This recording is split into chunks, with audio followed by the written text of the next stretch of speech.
ಓಂ ನಮೋ ಆಂಜನೇಯ.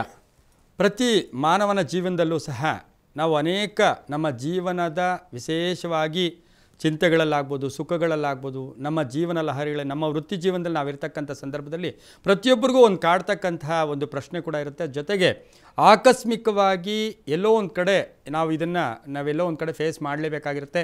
ಅದೇನು ಅಂತ ಹೇಳಿದ್ರೆ, ನಾವು ಆಕಸ್ಮಿಕವಾಗಿ ವಾಹನ ಅಪಘಾತ ಆಗ್ತಕ್ಕಂಥದ್ದು, ಅಥವಾ ಮದುವೆ ಸಮಾರಂಭಗಳು ಹೋಗ್ತಾ ಇರ್ತಕ್ಕಂಥದ್ದು, ಸಭೆ ಸಮಾರಂಭಗಳು ಹೋಗ್ತಾ ಇರ್ತಕ್ಕಂಥ ಸಮಯದಲ್ಲಿ ವಾಹನ ಅಪಘಾತ ಆಗ್ತಕ್ಕಂಥದ್ದು, ಕ್ಷೇತ್ರಗಳು ಹೋಗ್ತಕ್ಕಂಥ ಸಂದರ್ಭದಲ್ಲಿ ನಾವು ಎಕ್ಸ್ಪೆಕ್ಟೇ ಮಾಡೋದಿಲ್ಲ. ನಾವು ಚೆನ್ನಾಗಿ ಡ್ರೈವಿಂಗ್ ಮಾಡ್ತಾ ಇರ್ತೀವಿ, ಅಥವಾ ನಮ್ಮ ಡ್ರೈವರ್ ಚೆನ್ನಾಗಿರ್ತಾನೆ, ಅಥವಾ ವಾಹನ ಚೆನ್ನಾಗಿರುತ್ತೆ, ಎಲ್ಲವೂ ಚೆನ್ನಾಗಿರುತ್ತೆ. ಎಷ್ಟೋ ಸರಿ ನಾವು ವಾರ್ತೆಗಳಲ್ಲಿ ಕೇಳ್ತಾನೆ ಇರ್ತೀವಿ, ಕ್ಷೇತ್ರಕ್ಕೆ ಹೋದಾಗ ಅಪಘಾತ ಆಯಿತು, ಅಥವಾ ಎಲ್ಲೋ ಬರ್ತಾ ಇರ್ತಕ್ಕಂಥ ಒಂದು ಸಾವಿನ ಸುದ್ದಿಗೆ ಹೋಗ್ತಕ್ಕಂಥ ಸಂದರ್ಭ.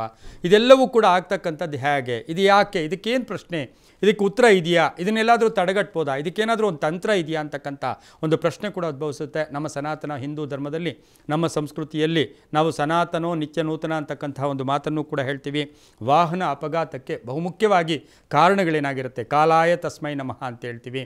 ಆ ಕಾಲ ಇರ್ಬೋದು. ಆದರೆ ಒಂದು ಸರಿ ಎಲ್ಲರೂ ಕೂಡ ನಾವು ಒಂದು ಬೈಕ್ ಇಟ್ಟಿರ್ಬೋದು, ಕಾರ್ ಇಟ್ಟಿರ್ಬೋದು. ಇತ್ತೀಚಿನ ದಿನಗಳಲ್ಲಿ ಹಿಂದೆ ಬೈಕ್ ಇಟ್ಟಾಗ ಅವರೇ ದೊಡ್ಡ ವ್ಯಕ್ತಿ ಅಂತ ಇದ್ವಿ, ಕಾರ್ ಇಟ್ಟಾಗ ಅವರು ತುಂಬ ಶ್ರೀಮಂತರು. ಹಾಗೆ ಇವತ್ತಿನ ಸಹ ಕಾರು, ಬೈಕು, ಬಸ್ಸು ಇವೆಲ್ಲ ಹೋಗಿ ಈಗ ಹೆಲಿಕಾಪ್ಟರ್ ಇಟ್ಟಿದ್ದಾರೆ, ಏರೋಪ್ಲೇನ್ ಇಟ್ಟಿದ್ದಾರೆ ಅನ್ನೋ ಮಟ್ಟಕ್ಕೆ ನಾವು ಬಂದಿದ್ದೀವಿ. ಆದರೂ ಕೂಡ ಅಪಘಾತಕ್ಕೆ ಕಾರಣ ಏನು?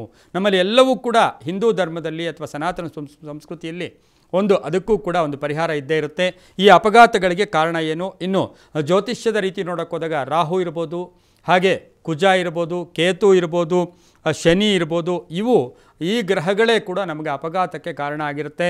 ನಮ್ಮ ಜಾತಕ ಚೆನ್ನಾಗಿದೆ, ನಾವು ಗಜಕೇಸರಿ ಯೋಗದಲ್ಲಿ ಹುಟ್ಟಿದ್ದೀವಿ, ಆದರೂ ಅಪಘಾತ ಆಗಿರುತ್ತೆ. ಒಳ್ಳೆ ಕ್ಷೇತ್ರಕ್ಕೆ ಹೋಗ್ತಾ ಇದ್ದೀವಿ, ಭಕ್ತಿಯಿಂದ ಹೋಗ್ತಾ ಇರ್ತೀವಿ, ಆದರೂ ಅಪಘಾತ ಆಗಿರುತ್ತೆ. ಇದಕ್ಕೆಲ್ಲಕ್ಕೂ ಕಾರಣ ಕೆಲವು ಸಾರಿ ಅಂದ್ಕೊಳ್ತೀವಿ, ಆ ವಾಹನದ ಬಣ್ಣನ, ಆ ವಾಹನದ ನಂಬರ, ಇದೆಲ್ಲವೂ ಕೂಡ ಅವರವರ ಒಂದು ಮನಸ್ಸಿಗೆ ಸೇರಿರ್ತಕ್ಕಂಥದ್ದು. ಆದರೆ ನಮ್ಮಲ್ಲಿ ವಾಹನದ ಅಪಘಾತಗಳನ್ನು ತಡೆಗಟ್ಟೋದಕ್ಕೆ ಒಂದು ತಂತ್ರ ಇದೆ. ಆ ತಂತ್ರವನ್ನು ನಾವು ಅನುಸರಿಸ್ಕೊಂಡು ಬಿಟ್ಟಿದ್ದೆ ಆದರೆ ಬಹಳಷ್ಟು ಶುಭ ಆಗ್ತಕ್ಕಂಥದ್ದು ಯೋಗ ಇರುತ್ತೆ.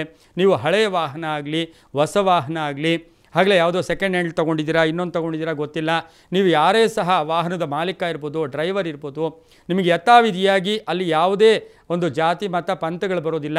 ಭಕ್ತಿಯಾಗಿ ಒಂದು ಭಗವಂತನ ಸ್ಮರಣೆ ಮಾಡಿಕೊಂಡಾಗ, ಹಿಂದೂಗಳಾದರೆ ಹನುಮನ ಆಗ್ಬೋದು, ಗಣಪತಿ ಆಗ್ಬೋದು, ಅಥವಾ ಏನೋ ಒಂದು ಭಕ್ತಿಯಾಗಿ ಆ ಒಂದು ಪ್ರಾರ್ಥನೆ ಮಾಡಿಕೊಂಡು ಆ ವಾಹನದಲ್ಲಿ ನೀವು ಪ್ರಾರಂಭಿಕವಾಗಿ ಆ ವಾಹನ ಪ್ರವೇಶ ಮಾಡಿದ್ದಾದರೆ ಬಹಳಷ್ಟು ಶುಭ ಕೊಡುತ್ತೆ. ಅದರ ಜೊತೆಗೆ ವಾಹನಕ್ಕೆ ಯಾವಾಗಲೂ ಅಪಘಾತ ಆಗಲೇಬಾರ್ದು, ಯಾವಾಗಲೂ ತೊಂದರೆ ಆಗಬಾರ್ದು ಅಂತ ಹೇಳಿದ್ರೆ ಬಿಳಿಯ ಗರಕೆ ನೀವು ಕೇಳಿರಬಹುದು. ಕೆಲವು ಕಲ್ಲುಗಳ ಕೆಳಗಡೆ ಬಿಳಿಯ ಗರಕೆ ಅಂತಿರುತ್ತೆ. ಆ ಗರಕೆಯಲ್ಲಿ ಗಣೇಶನ ಆವಾಹನೆ ಇರುತ್ತೆ. ಗಣೇಶನ ಅಂಶ ಇರತಕ್ಕಂಥ ಆ ಬಿಳಿಯ ಗರಕೆಯನ್ನು ಬಿಳಿಯ ಆ ಗರಕೆಯನ್ನು ಸೋಮವಾರದ ದಿನ ತರಬೇಕಾಗಿರುತ್ತೆ.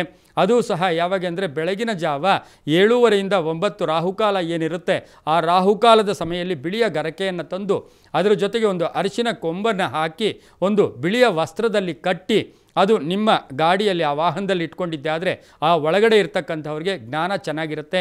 ಇನ್ನು ವಾಹನಕ್ಕೆ ಶುದ್ಧವಾಗಿ ಸುತ್ತಲೂ ವಾಹನಕ್ಕೆ ಶಕ್ತಿ ಬೇಕು, ಆ ವಾಹನಕ್ಕೆ ಸುತ್ತಲೂ ಶಕ್ತಿ ಬೇಕು ಅಂತಕ್ಕಂಥ ಒಂದು ಯೋಚನೆ ಇದ್ದಿದ್ದೆ ಆದರೆ ಆ ವಾಹನಕ್ಕೆ ಕಂಬಳಿಯ ದಾರವನ್ನು ಮುಂದಿನ ಬಾನೆಟ್ಗೆ ಆ ಕಂಬಳಿಯ ದಾರವನ್ನು ಕಟ್ಟಿದ್ದೇ ಆದರೆ, ಅದು ಶನಿವಾರ ಮಂಗಳವಾರ ಕಟ್ಟಿದ್ದೇ ಆದರೆ ಬಹಳಷ್ಟು ಶುಭ ಆಗುತ್ತೆ. ಇದರಿಂದ ಸಾಕಷ್ಟು ವಾಹನಗಳಿಗೆ ಅಪಘಾತಗಳಾಗ್ತಕ್ಕಂಥದ್ದು ತಪ್ಪುತ್ತೆ.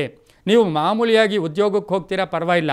ಆದರೆ ದೂರದ ಪ್ರಯಾಣ ಹೋದಾಗ ಕಂಪಲ್ಸರಿಯಾಗಿ 2 ನಿಂಬೆಹಣ್ಣನ್ನು ಆ ವಾಹನದ ಪ್ರಥಮ 2 ಟೈರ್ಗಳಿಗೆ ಇಟ್ಟು ಆ ನಿಂಬೆಹಣ್ಣಿನ ಮೇಲೆ ನೀವು ಪ್ರಯಾಣ ಮಾಡಿದ್ದೆ ಆದರೆ ಸಾಧ್ಯವಾದಷ್ಟು 99% ವಾಹನ ಅಪಘಾತ ತಪ್ಪಿಸ್ಕೊಳ್ಳೋಕ್ಕೆ ಸಾಧ್ಯತೆ ಇರುತ್ತೆ.